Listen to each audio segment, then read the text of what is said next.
Olá amigos, já faz algum tempo que eu não gravo nada neste canal, mas hoje eu não poderia deixar passar essa oportunidade de deixar registrado aqui algo que eu acredito ser de extrema relevância para o momento em que estamos vivendo. Hoje eu vou fazer algo que talvez não devesse fazer. Hoje eu vou dizer em quem eu vou votar para presidente do Brasil. Eu espero que você assista esse vídeo até o fim, para não me julgar de forma precipitada. Nunca em minha vida eu testemunhei uma campanha presidencial tão polarizada como esta.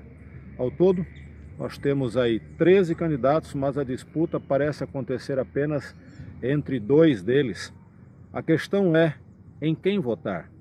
Não existe um candidato perfeito, isso é bem verdade. Todos eles, cada um deles, desde os menos cotados até os mais cotados, eles têm as suas virtudes, têm os seus defeitos.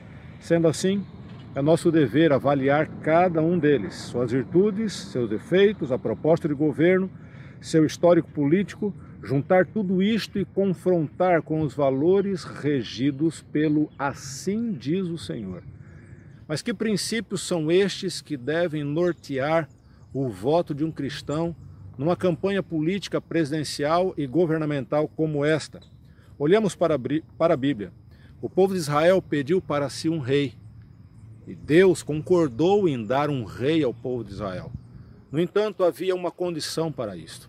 E a condição é que Samuel, o profeta de Deus, o servo do Senhor, deveria ser o responsável pela escolha deste rei sob a orientação divina. O mesmo aconteceu com a escolha de Davi e de tantos outros reis, não apenas sobre Israel, mas também depois sobre Judá. Na Babilônia, Deus mostrou para Nabucodonosor, o grande monarca universal, através de um sonho que era ele, Deus, quem estabelece reis e quem tira reis quando necessário.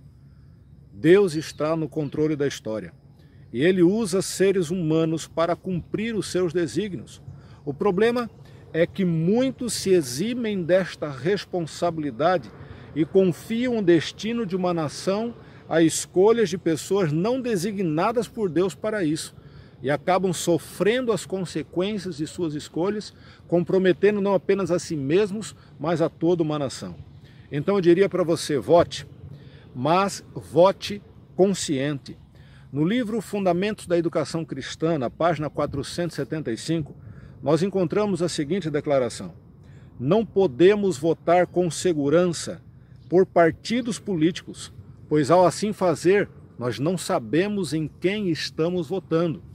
Sabe, queridos, como cristãos, nós não podemos defender uma bandeira política, partidos, seja partido A, partido B, partido da esquerda, partido da direita, da extrema esquerda, da extrema direita. Não podemos defender uma bandeira política, mas sim defender a bandeira de Cristo.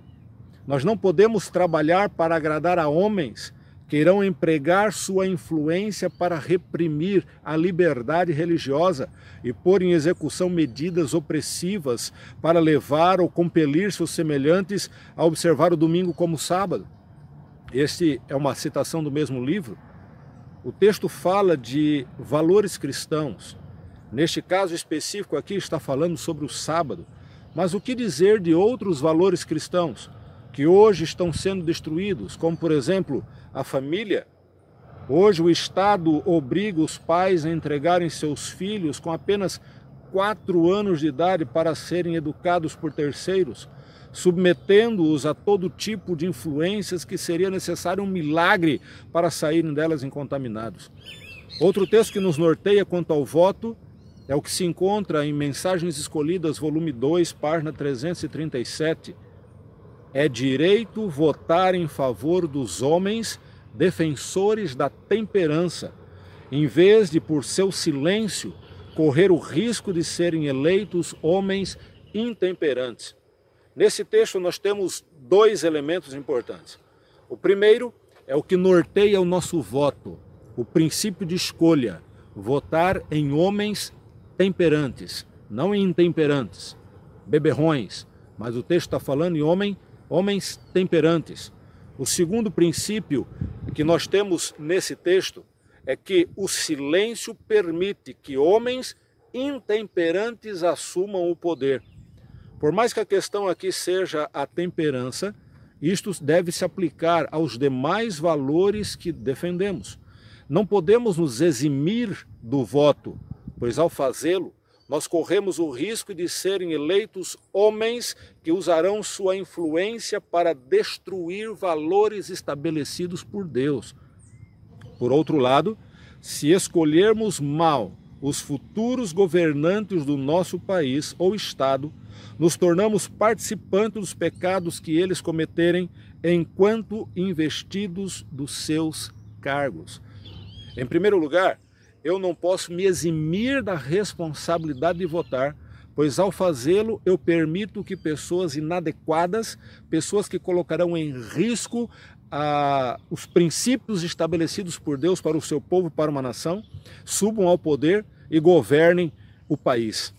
Em segundo lugar, eu preciso ter a consciência de que, ao escolher um candidato e ao fazê-lo de forma irresponsável, ao fazê-lo de forma negligente, sem um estudo prévio de suas características, eu me tornarei participante com ele dos pecados que ele cometer ou de que eles cometerem enquanto estiverem investidos dos seus cargos. A questão do voto é uma questão séria. Infelizmente temos visto na igreja, fora da igreja, em toda a sociedade, uma polarização levando a discussões baseadas em argumentos chulos e sem fundamentos. Não quero aqui defender uma bandeira partidária, mas eu quero dizer aqui em quem eu vou votar para você. Depois de refletir muito sobre a pessoa que receberá meu voto, eu decidi que eu vou votar em quem defenda a liberdade religiosa. Anote aí. Eu vou votar em quem defenda a liberdade religiosa. Eu vou votar em quem promova os valores da família. Eu vou votar em quem proteja meus filhos da erotização. Eu vou votar em quem reconheça a igreja como uma instituição divina. Eu vou votar em quem enfrente a corrupção. Eu irei votar em quem os interesses das nações estejam acima dos seus próprios interesses. Eu vou votar no temor do Senhor. Votem no temor do Senhor. Dobre os seus joelhos, peça iluminação do Santo Espírito na escolha da pessoa a quem você irá votar. Eu estou fazendo isso. Eu sei que você pensou que eu iria dizer o nome de um candidato A, B ou C, mas eu não irei dizer para não influenciar o seu voto. Mas eu quero influenciar o seu voto sim, nos princípios estabelecidos na palavra de Deus, que deve nos nortear ao escolhermos o candidato que governará a nação, porque somos instrumentos na mão de Deus, para Deus cumprir os seus propósitos em estabelecer reis e tirar reis. Que Deus te abençoe e que Deus lhe dê sabedoria e que Deus salve o nosso país.